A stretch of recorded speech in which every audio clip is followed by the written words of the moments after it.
പിന്നെ അത് ലോൺ അടയ്ക്കുകയാണോ ചെയ്യേണ്ടത്, വീട് പണി ചെയ്യേണ്ടത്, ഒന്നും അറിയാത്തൊരവസ്ഥയിലാണ് ഉണ്ടായിരുന്നത്. ആ സമയത്ത് എന്താ ചെയ്യാന്നറിയില്ല. നമുക്ക് ലോൺ അടച്ചു തീർക്കണം. അത് ഓരോ മാസം പെൻഡിങ് ആകുന്നതും ഇതാണ്, കോമ്പൗണ്ടിങ് ഇൻട്രസ്റ്റ് ആണ്, കൂട്ടുപലിശയാണ്, കൂടി വരും.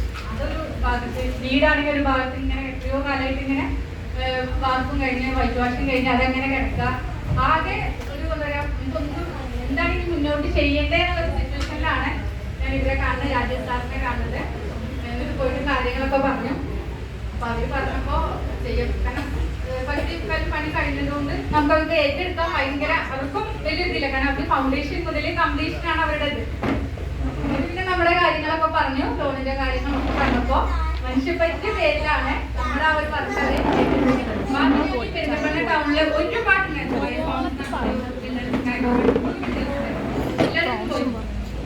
എല്ലാവരും പോയി കാര്യങ്ങളൊക്കെ പറഞ്ഞു. പക്ഷെ അവര് നമ്മളൊരു പ്രോജക്റ്റ് കൊടുക്കുമ്പോ ആ പ്രോജക്റ്റിന് ഇത് മാത്രമല്ല, നമ്മളോട് എങ്ങനെ പെരുമാറുന്നോ, എങ്ങനെ നമ്മളവര് നമുക്ക് സപ്പോർട്ടീവായി നിൽക്കണമെന്ന് നോക്കിയിട്ട് വേണം നമുക്ക് അവരെ എന്ത് ചെയ്യാൻ സമീപിക്കാൻ.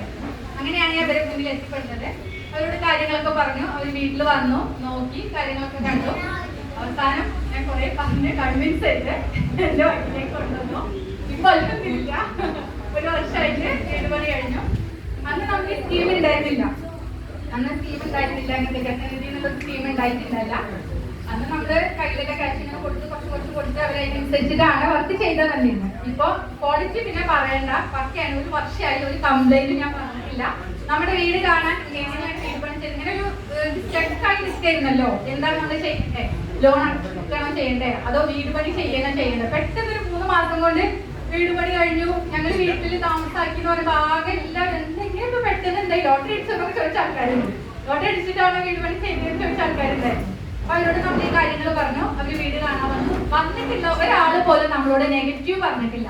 ക്വാളിറ്റി ഇപ്പൊ നമ്മളെ കസിൻസാണെങ്കിലും ഇതേ ഫീൽഡിൽ വർക്ക് ചെയ്യുന്ന ആൾക്കാരുണ്ട്. കോൺട്രാക്ടേഴ്സ് ആയിട്ട് വർക്ക് ചെയ്യുന്നവരുണ്ട്, പെയിന്റേഴ്സ് ആയിട്ട് വർക്ക് ചെയ്യുന്നത്, അതേപോലെ വർക്ക് ചെയ്യുന്നവരുണ്ട്, എല്ലാവരും ഉണ്ട്.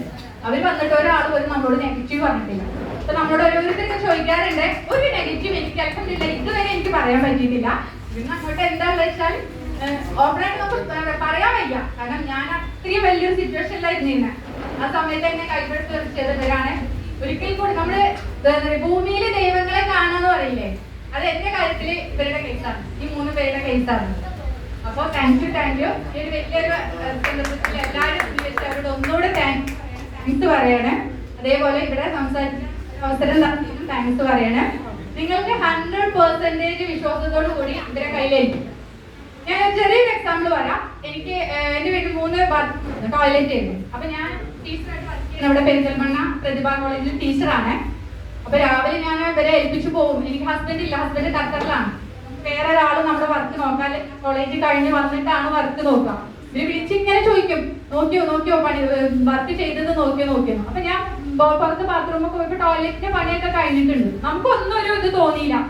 അതിലന്ന് വൈകുന്നേരത്ത് ഇവര് വന്നിട്ട് ഇത് വളഞ്ഞിട്ടുണ്ട്. എനിക്കിത് വളയുന്നത് കണ്ടില്ല മാഡം, വളഞ്ഞിട്ടൊന്നും ഇല്ലല്ലോ, ഓക്കെ ഇല്ലേന്ന് പറയുമ്പോ ഇവര് പറയില്ല, ഇതിന് വളവുണ്ട്, ആ ക്ലോസറ്റ് വളഞ്ഞിട്ടായിരിക്കണം. എന്നിട്ട് അവരുടെ വെച്ച ആൾക്കാരെ വിളിച്ചു, അവരോട് കാര്യം സംസാരിച്ചു. ആ ക്ലോസറ്റ് എടുത്ത് പുതിയ ക്ലോസറ്റ് വെച്ചിട്ടാണ് അവർ വർക്ക് കംപ്ലീറ്റ് ചെയ്തിട്ടുള്ളത്. അപ്പൊ അതൊക്കെ വെച്ചാല് ഡെഡിക്കേഷനാണ് അവരുടെ ഡെഡിക്കേഷനാണ്. നമ്മൾ അവർക്ക് വർക്ക് കൊടുത്തിട്ടുണ്ടെങ്കിൽ അതിന്റെ ഡെഡിക്കേഷനാണ് അതിൽ കാണുന്നത്. അപ്പൊ നിങ്ങൾക്ക് എന്താ പറയാ 100% ഉറപ്പോട് കൂടിയിട്ട് നിങ്ങൾ അങ്ങനെ പ്ലാൻ ഉണ്ടെങ്കിൽ, ലൈഫിൽ വീഡിയോ വെക്കണമെന്ന് പ്ലാൻ ഉണ്ടെങ്കിൽ നിങ്ങൾക്ക് 100% ഉറപ്പോട് കൂടി അവർക്ക് കൊടുക്കാം. അത് ഞാൻ ഗ്യാരണ്ടിയാണ്, സത്യം. നിങ്ങൾക്ക് ആർക്കെങ്കിലും ഇനി അങ്ങനെ കാണുന്നുണ്ടെങ്കിൽ എന്റെ വീട് വന്നപ്പോ പെരിന്തൽമണ്ണ കക്കൂസ് തന്നെയാണ് വീട്. ഒരുപാട് ആൾക്കാർ ഇങ്ങനെ ഇവർക്ക് കൊടുത്തിട്ടാണ് നമ്മുടെ വീട് വന്ന് നോക്കിയിട്ട് വർക്ക് നല്ല വർക്കാണല്ലോ, നല്ലതാണല്ലോ. ഇനിയും കുറെ വർക്കുകളുണ്ട്. ഇപ്പോഴത്തെ പ്രശ്നങ്ങളൊക്കെ തീർത്തിട്ട് വേണം ബാക്കി കൂടി കൊടുക്കാൻ. മതിലിന്റെ പണിയും ഇന്റീരിയറും ഒക്കെ ഉണ്ട്. അതൊക്കെ ഇവർക്ക് തന്നെ കൊടുക്കണം എന്നുള്ളൊരു ഇതിലാണ് ഇപ്പൊ നിൽക്കുന്നത്. ഇവരിപ്പോ നമ്മൾ എങ്ങനെയാണ് നമുക്ക് ഇതെല്ലാം അറിയില്ലല്ലോ, അതുപോലെ പോണം. Thank you.